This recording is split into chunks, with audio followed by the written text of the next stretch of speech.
Hi, this is Nitya Sananda. Welcome to Cuisine. இன்னைக்கு நம்ம பார்க்க போறது தந்தூரி மசாலா பன்னீர் டிக்கா.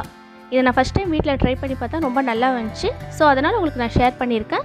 நீங்களும் பிடிச்சிருந்தா ட்ரை பண்ணி பாருங்க. இதுக்கு முதல்ல இப்போ ஒரு panல சீரகம் ஒரு ஸ்பூன், தனியா ஒரு ஸ்பூன், மிளகு கொஞ்சம், சோம்பு ஒரு ஸ்பூன், இதெல்லாமே 2 ல இருந்து 3 நிமிஷம் மீடியம் ஃப்ளேம்ல ஸ்மெல் வர வரைக்கும் நல்லா வறுத்து எடுத்துக்கோங்க. இப்போ இதெல்லாம் நல்லா வறுத்தாச்சுங்க. ஆறிட்ட அப்புறமா குட்டி உரல் கல்ல இது எல்லாத்தையும் போட்டு கொரகொரப்பா அரைக்கலாம்.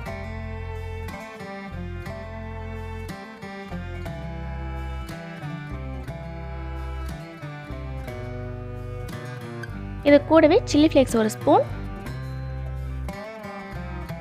உப்பு ஒரு ஸ்பூன், இதையும் சேர்த்து கொரகொரப்பா அரைச்சி எடுத்துக்கலாம்.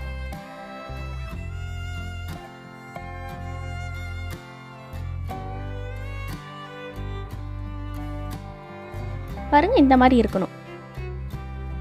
இப்போ ஒரு அடி கனமான பாத்திரத்தை எடுத்துக்கோங்க. அதில் 2 லிட்டர் ஃபுல் கிரீம் மில்க் ஊற்றி கொதிக்க விடுங்க.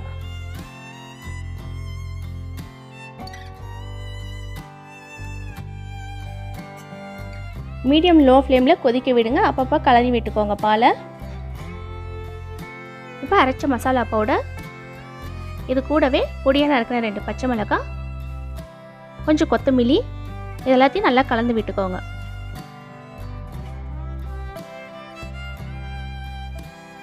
இப்போ லெமன் ஜூஸ் 2 டேபிள் ஸ்பூன் ஊற்றிக்கோங்க.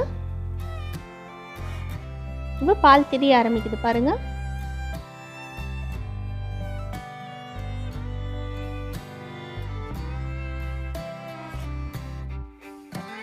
இப்போ பன்னீர் தனியாக பிரிஞ்சு வந்துருச்சு பாருங்க.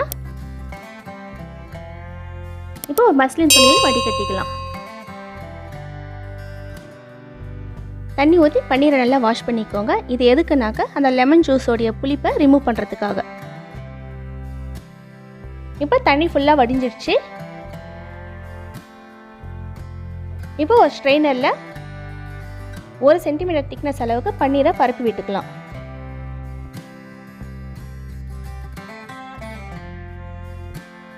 துணியை டைட்டாக மடித்து வெயிட்டான ஒரு பொருளை மேலே வச்சு 2 மணி நேரம் அப்படியே விட்டுடலாம்.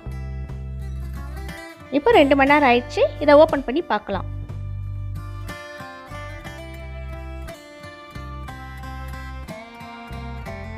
பாருங்க மசாலா பன்னீர் ரெடி ஆயிடுச்சு. இந்த மசாலா பன்னீரில் இப்போ நாம் பன்னீர் டிக்கா செய்யலாம். இதுக்கு முதல்ல நாம் கியூப்ஸாக கட் பண்ணிக்கலாம். இந்த மசாலா பன்னீரில் பஜ்ஜி இல்லைன்னா பக்கோடா கூட நீங்கள் செய்யலாம்.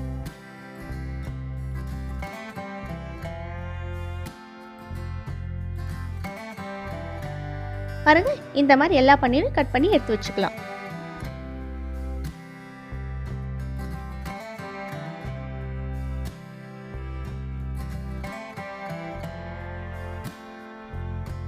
இப்போ ஒரு அகலமான பாத்திரத்தில் கடுகு எண்ணெய் 1 டேபிள் ஸ்பூன், காஷ்மீர் மிளகாய் தூள் 2 ஸ்பூன், தனியா தூள் 1 ஸ்பூன், சீரகத்தூள் 1/2 ஸ்பூன், மஞ்சள் 1/2 spoon, amchur powder 1 spoon, black salt 1/2 spoon, methi leaves 1 spoon. இது நல்லா கையில் க்ரஷ் பண்ணி போட்டுக்கோங்க.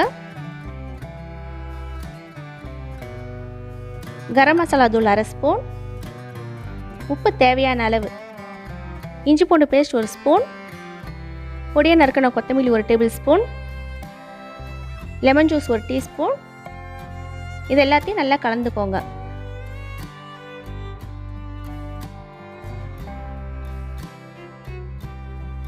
இப்போ இது கூடவே வடிகட்டின கெட்டி தயிர் 1/2 கப் போட்டு நல்லா மிக்ஸ் பண்ணிக்கோங்க.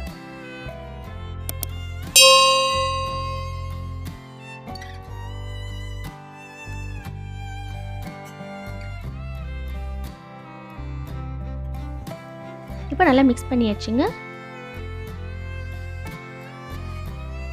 ஆனியன் பெட்டல்ஸ் 1/2 கப், நான் கேப்சிகமாக 3 கலர் போட்டிருக்கேன். உங்களுக்கு தேவைன்னா நீங்கள் எந்த கலர்னாலும் போட்டுக்கலாம். நான் ஒவ்வொன்றுமே அரை கப் போட்டிருக்கேன். இந்த மாதிரி க்யூப்ஸாக கட் பண்ணி போட்டுக்கோங்க. தக்காளி 1 அதுவும் இதே மாதிரி க்யூப்ஸாக கட் பண்ணிக்கோங்க. எல்லாமே நல்லா மிக்ஸ் பண்ணிக்கோங்க.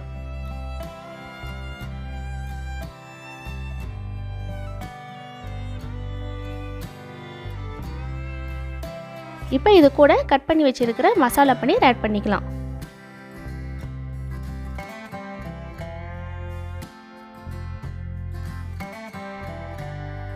இப்போ பன்னீர் உடையாத மாதிரி எல்லா மசாலும் கோட் ஆகிற மாதிரி நல்லா கலந்து வச்சுக்கலாம்.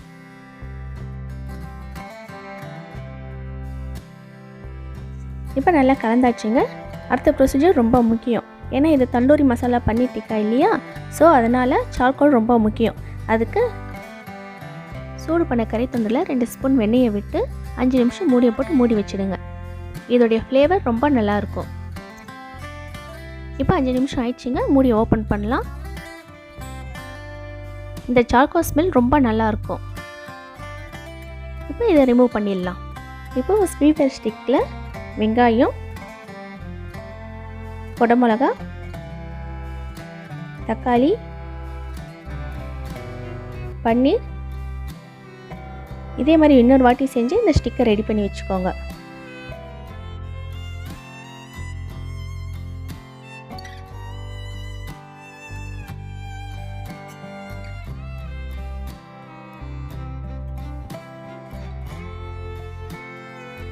பாருங்கள், இந்த மாதிரி எல்லா ஸ்டிக்கும் ரெடி பண்ணி வச்சுக்கோங்க. இப்போ ஒரு கிரில் பேனில் 2லேருந்து 3 ஸ்பூன் வெண்ணெயை விட்டு எல்லா பன்னீர் ஸ்கீவர்ஸும் வைங்க. அதில் கிரில் பேன் இல்லாதவங்க தோசை தவா, அவன் இல்லைன்னா டைரக்ட் ஃப்ளேமில் கூட நீங்கள் அதை பண்ணிக்கலாம்.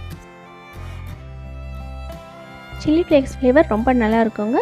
நீங்கள் மேலே கொஞ்சம் போட்டுக்கோங்க. கொஞ்சம் வெண்ணெயை விட்டு எல்லா பக்கமும் திருப்பி 15லேருந்து 20 நிமிஷம் மீடியம் ஃப்ளேமில் வேக விடுங்க. வீடியோ பிடிச்சிருந்தால் லைக் பண்ணுங்கள், ஷேர் பண்ணுங்கள், கமெண்ட் பண்ணுங்கள். மறக்காமல் சப்ஸ்கிரைப் பண்ணிட்டு பக்கத்தில் இருக்க பெல் ஐக்கானையும் ப்ரெஸ் பண்ணிவிடுங்க. இப்போ எல்லா சைடும் நல்லா வெந்துடுச்சு. இப்போ தந்தூரி மசாலா பன்னீர் டிக்கா ரெடி ஆயிடுச்சு. இந்த மசாலா பன்னீர் டிக்காவை ரெட் சட்னி இல்லை க்ரீன் சட்னி கூட சூடாக நீங்கள் பரிமாறிக்கலாம். இந்த சட்னி எப்படி செய்யுதுன்றதை கீழே டிஸ்கிரிப்ஷன் பாக்ஸில் லிங்க் கொடுக்குறேன், பார்த்துக்கோங்க.